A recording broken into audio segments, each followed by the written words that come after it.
In the early days of the Cold War between Russia and the West, the jet fighter was seen as the ultimate arbiter of success. The Soviet MiG-21, with high supersonic capability, was originally built as a short-range interceptor to shoot down NATO bombers. Later versions were modified to carry free-flight rockets in the anti-tank role. With the MiG-23 and its dedicated low-level attack version, the MiG-27, the Soviet Union brought the ground support fighter to a new level of sophistication in the last quarter century of the millennium. The MiG-21 had limited endurance, being designed for very fast short-range missions. With variable geometry wings, the MiG-23 and 27 have much greater and more economical loiter time over the battlefield. They can extend their wings to give greater lift, so they can carry a heavier weapons load for many more miles.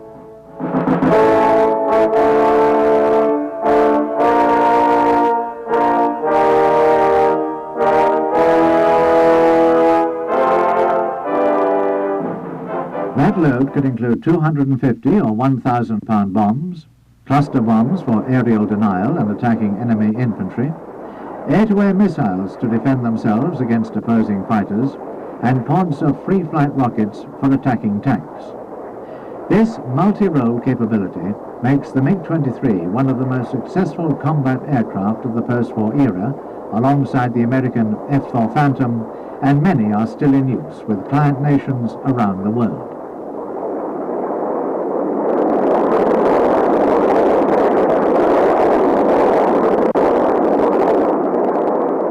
The same is also true of the Russian MIG-24 ground support helicopter. Originally designed as a troop carrier for the airborne assault mission, it was also intended that the stubby wings, which generate extra lift, to take some of the load off the rotor, would be useful weapons platforms. Because of the role it was originally designed for, the MIG-24, codenamed Hind by NATO, is much larger than more modern dedicated anti-tank helicopters.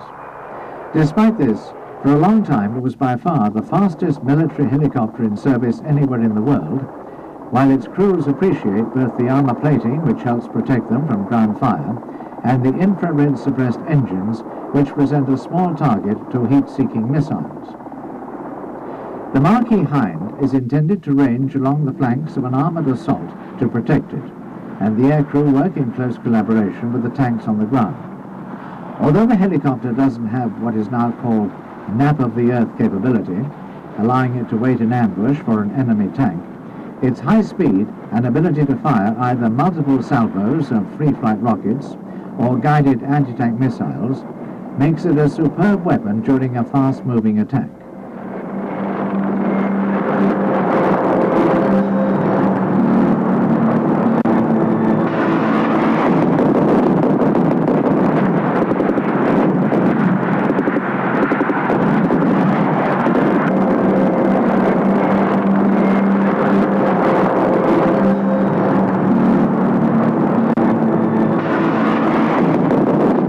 At completely the other end of the scale, the German PAH-1 is both the smallest and the slowest anti-tank helicopter in service and is totally unarmored. It makes up for this by being extremely agile and having long endurance, which allow it to wait in ambush behind a tree line, then pop up to fire its wire-guided missiles. These are aimed using a sight mounted on the helicopter's roof, so the only part of the aircraft visible to the enemy is the rotor hub, which is a very small target.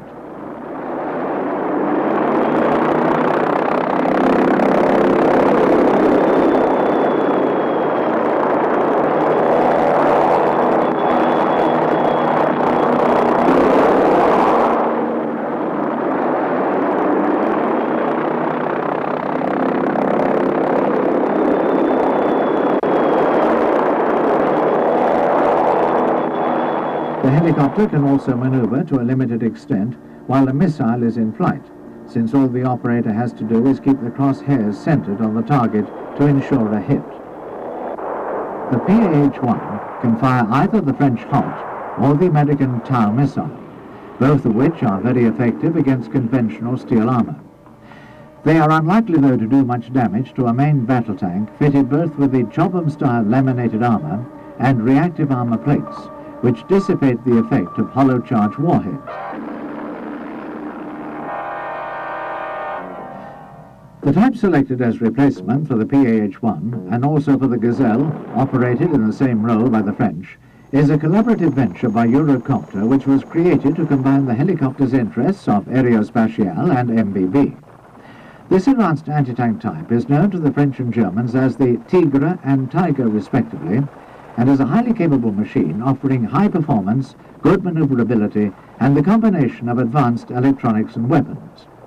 The weapon system is based on the use of the Trigger or Hot 2 anti-tank missiles carried externally under the stub wing and aimed with the aid of a mast-mounted sight fitted with stabilized sensors.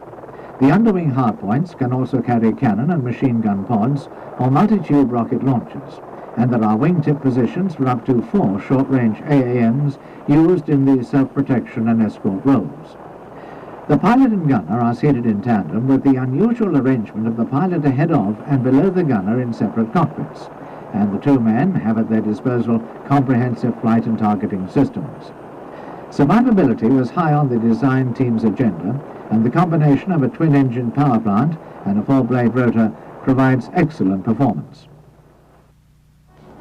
The first post-war fixed-wing aircraft designed expressly for the anti-tank mission, and still one of the best, is the Fairchild A-10 Thunderbolt II.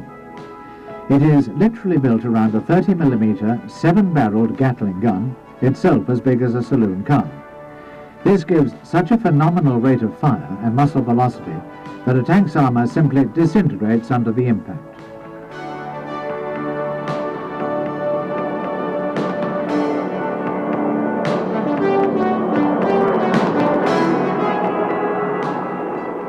The aircraft can also carry pods of free-flight rockets, bombs or missiles.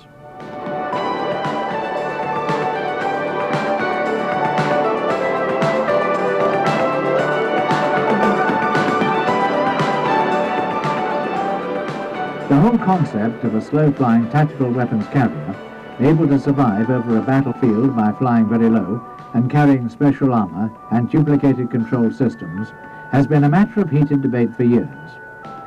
What cannot be denied is the Thunderbolt's devastating punch in the anti-tank mission. Apart from its gun, its most potent weapon is the AGM-65 Maverick missile, which has a 125-pound warhead capable of penetrating all known armor.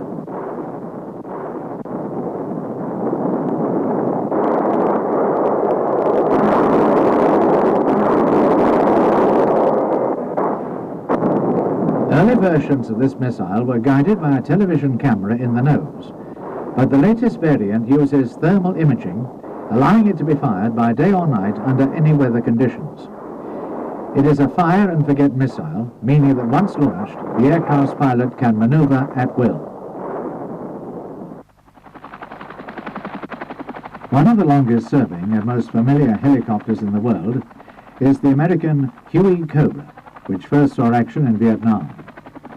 The AH-1S version is powered by an Avro-Lycoming turboshaft engine, giving a top speed of around 140 miles an hour. Not particularly fast by modern standards, or even in comparison with the Russian Hind, which can manage nearly 200.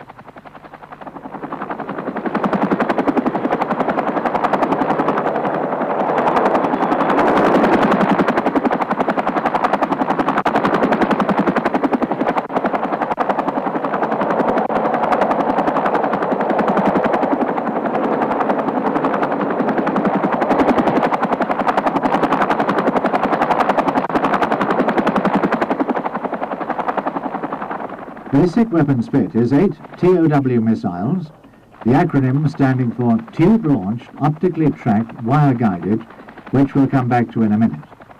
The only drawback to this system for the helicopter's 2 crewmen is that the operator has to keep the target in his sights until the missile strikes. This exposes them to enemy ground fire, and if the helicopter is badly damaged or destroyed, the missile can go anywhere. However, the crew do have a chin-mounted fast-firing rotary 20 or 30mm cannon, which is guaranteed to keep the enemy's heads down.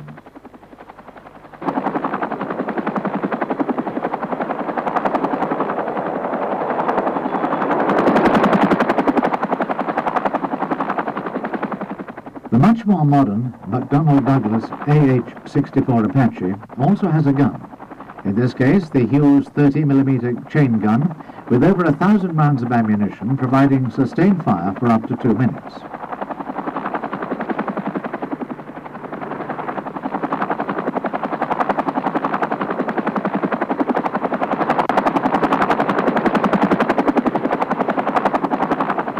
It can swivel through 360 degrees and is aimed by a sight in the operator's helmet.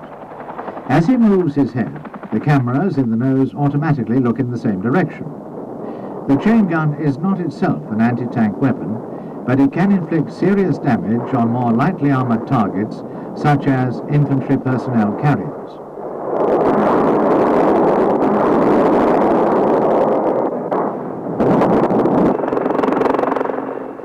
Both crew members have their helmet sights, which means that one of them can concentrate on threats, while the other selects targets for the 16 Hellfire missiles carried on underwing pylons. This in itself is twice the normal load of any other helicopter and makes the Apache the current ultimate in anti-tank capability, as was proved during the Gulf War in 1991. The Hellfire itself is laser-guided, the target being illuminated by another aircraft or an operator on the ground. Once launched, the operator can forget it.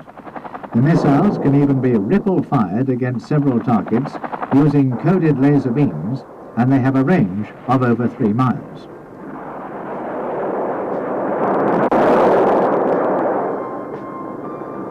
The basic drawback of the original Apache was that all the sensors were in the nose, meaning that the aircraft could not really fly nap-of-the-earth missions and had to expose itself to enemy retaliation. The latest version, however, is the Longbow Apache, fitted with a bulbous target acquisition and designation system on top of a mast protruding above the rotor hub. This allows the Apache to operate, in effect, from a hull-down position. All the enemy can see, if he has sharp eyesight, is the longbow dome, much the same as with the German PAH-1. This, coupled with titanium armor protection, similar to that in the Fairchild A-10, greatly enhances the helicopter's survivability over the increasingly lethal modern battlefield.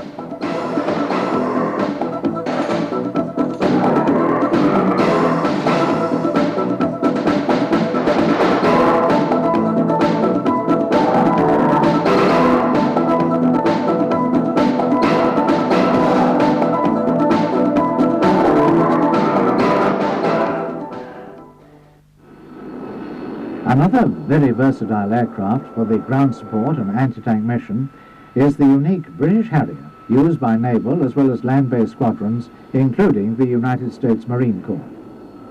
The Harrier uses thrust from its Rolls-Royce turbofan engine vectored through nozzles to give vertical takeoff and landing capability. This means that the Harrier does not need a runway, although it will use one if available to save fuel. It can, however, operate from clearings in woods or even from city streets. This is its most valuable asset in the anti-tank mission.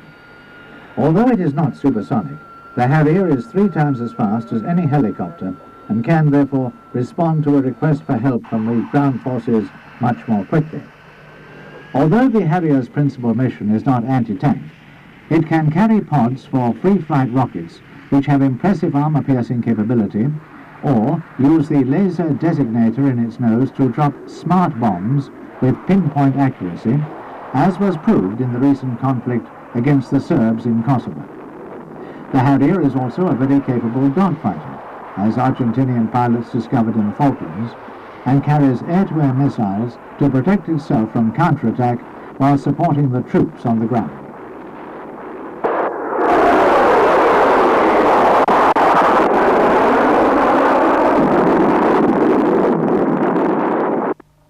Britain's dedicated anti-tank aircraft is the Westland Lynx helicopter, which was the first in the world to be able to roll or loop the loop.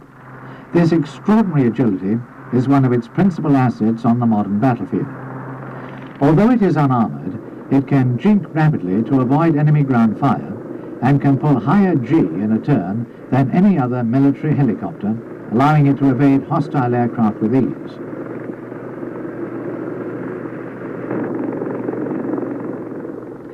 In its primary anti-tank role, the Lynx carries 8 TOW wire-guided missiles on external pylons. Unlike the Hellfire, carried by the Apache and Huey Cobra, TOW has to be guided optically to its target, and each missile has to be aimed and fired individually using the roof-mounted sight. To balance this drawback, the Lynx can carry an extra 8 missiles in its relatively spacious cabin, so the crew can land and reload anywhere rather than having to return to base.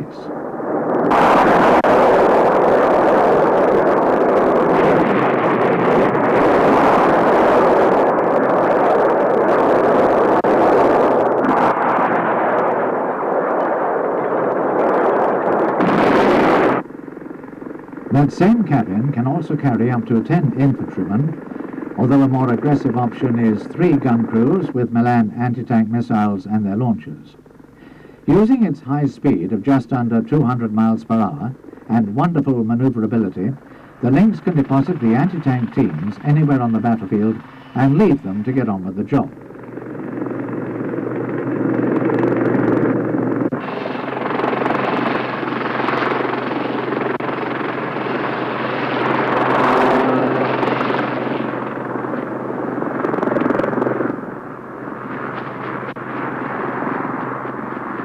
Milan is produced by Euro Missile and is lighter, less complicated, and far less expensive than TOW, which helps account for the fact that it is now used by nearly 40 armies around the world. Milan is more usually deployed by 2-man teams carried into battle in armoured personnel carriers, although it can also be roof-mounted on a wide variety of vehicles to give them an anti-tank capability as well. One man carries a pair of missiles in their sealed launch tubes, while the other carries the firing post. This normally comprises an optical sight, infrared tracker, and tripod mounting, although a passive light intensifier for use at night is an optional extra. Milan has a range of just over a mile and, being subsonic, a flight time of nearly 13 seconds. However, its 115mm hollow charge warhead, which ignites when the long-nose probe makes contact with the target, can penetrate over 3 feet of conventional armor plate. It can therefore blast a hole right through any known tank, except those fitted with composite and reactive armor.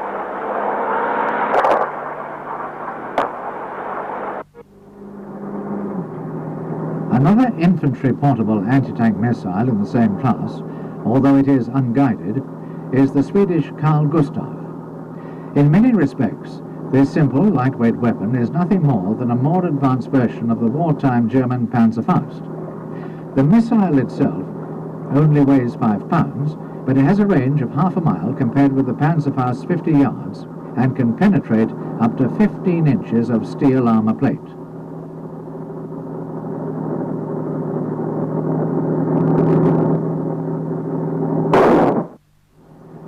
This is not enough to deal with composite or reactive armor, especially on a modern tank's front.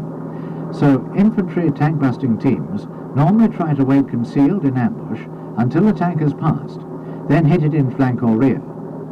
The system, known as BIL for Bofors, Infantry Light and Lethal, is a more recent Swedish development with similar characteristics to Milan, but it is smaller and weighs less, giving the 2-man teams more possibility of remaining undetected until the tank has passed them. Let's see how they operate.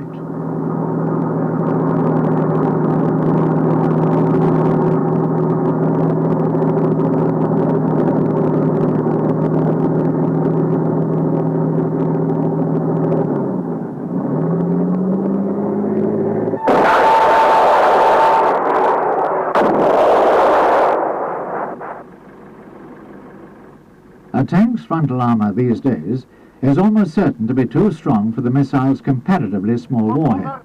So they let the tank pass, steal out from the woods, and let fly at the rear with the 9-pound missile.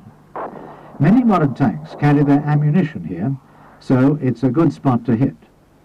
Attacking tanks from overhead is even more effective, and Bill automatically fires its warhead downwards as it passes over the vehicle. Fortunately, this target tank is unmanned, but it does have a full load of ammunition and fuel, and the results of a hit by a Bill missile are spectacular.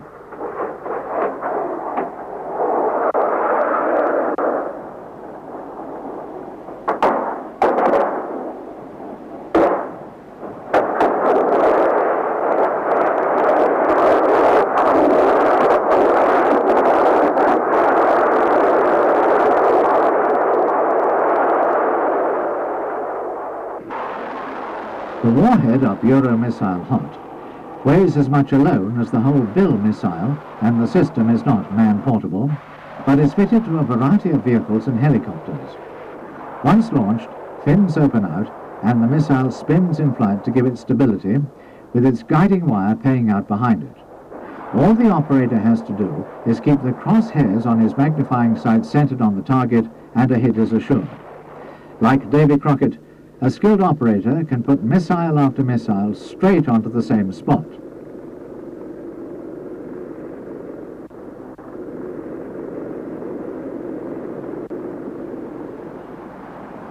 Hot missiles are fitted to several French and German vehicles, such as the Jaguar or Panhard armoured car.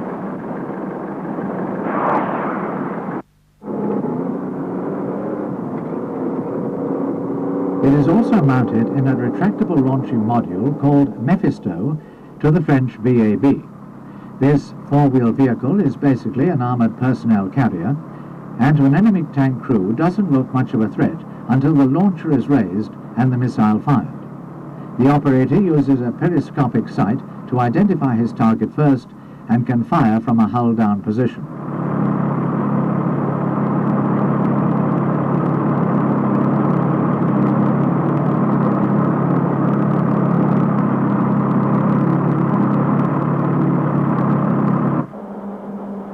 Once the target has been located, the Mephisto launcher is elevated and the missile locked on, using an infrared sensor to detect heat from the tank's engine for even greater accuracy.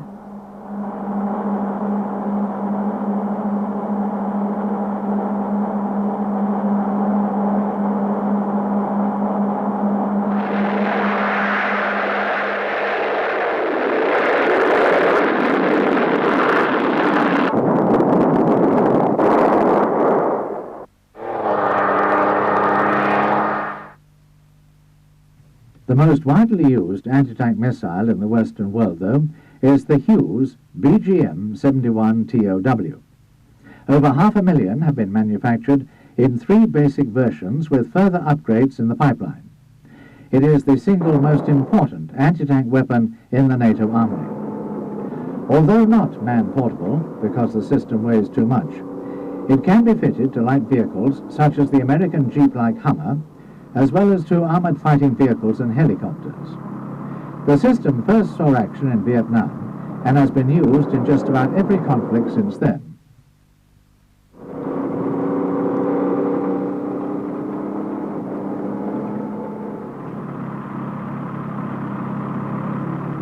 The baseline TOW Mark I had a conventional hollow charge warhead.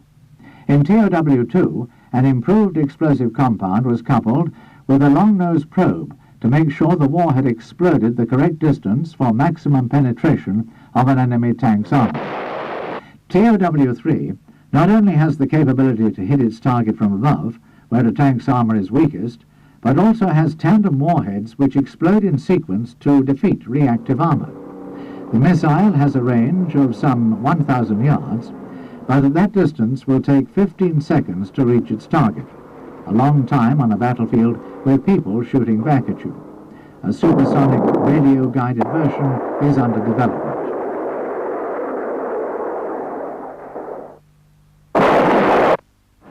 In the American Army, the principal TOW carrier is the M3 Bradley, which equips cavalry reconnaissance squadrons.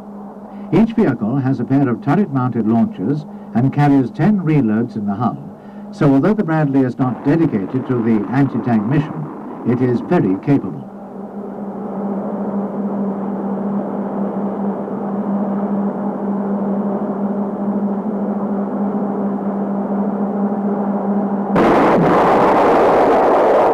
The Hellfire laser-guided missile, fitted to the Apache attack helicopter, can also be adapted for use on the ground, and the Swedish Army, concerned about potentially hostile submarines seen frequently close inshore, even adapted it for the anti-shipping role. More conventionally, a pair of Hellfires can be mounted on a vehicle as small as the 1-ton Hummer. Because the missile relies on the target being illuminated by a friendly laser, the carrying vehicle can operate from a concealed position out of enemy sight. The missile's supersonic speed carries it unerringly to its target in seconds, and total destruction is guaranteed. The Canadian Armed Forces operate the system called ADATS. This is a unique weapon because the name means Air Defense Anti-Tank System. No other missile is designed to knock out primarily aircraft, but also heavy battle tanks. ADATS is manufactured by Oerlikon Berl of Switzerland with licensing through Martin Marietta of the USA. The turret carries 8 ready-to-fire, high-velocity laser-guided missiles. Ranging is by laser, and the missile rides a deadly accurate beam out to over 5 miles to the target. ADATS can be fired in very rapid sequence. ADATS is just as deadly to armor. Acquiring the target and aiming, the launcher takes less than a second. Then, at 2,000 miles per hour, the missile blasts straight to the target, sending it up in a ball of flame.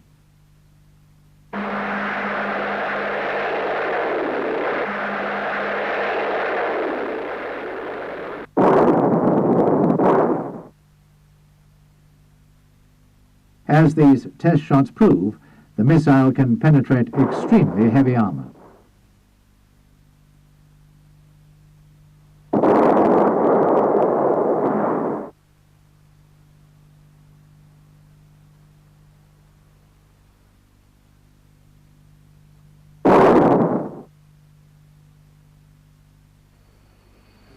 During the Gulf War in 1991, high-tech weapon systems, such as the Harrier, soon destroyed most of Saddam Hussein's aircraft and tanks. United States Marine Corps AV-8B Harrier II jump jets provided close ground support. Their new, larger carbon fiber wings gave extra lift and payload capacity for free-flight rocket pods, bombs, and air-to-air missiles.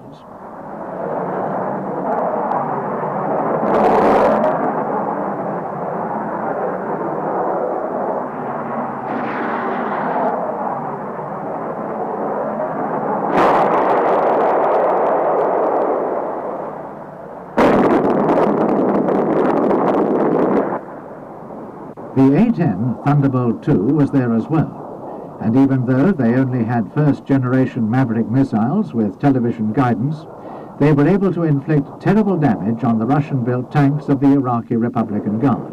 For them, there was simply no hiding place.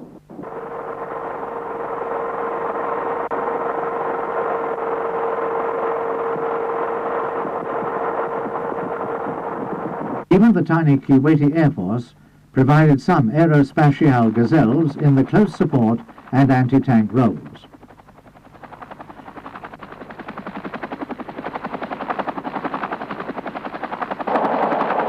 The one helicopter which really proved master of the anti-tank mission in the Gulf was the McDonnell Douglas Apache.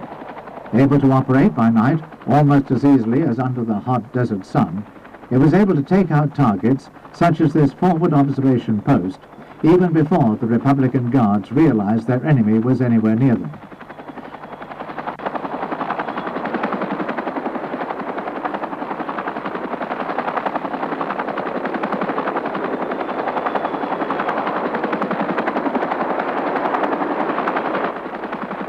A convoy of tanks and other vehicles provided a sitting target for Apache helicopters. One Hellfire missile took out the leading tank, the second destroyed the one at the back to prevent retreat, and the Hughes chain gun made short work of the unarmored vehicles in the middle.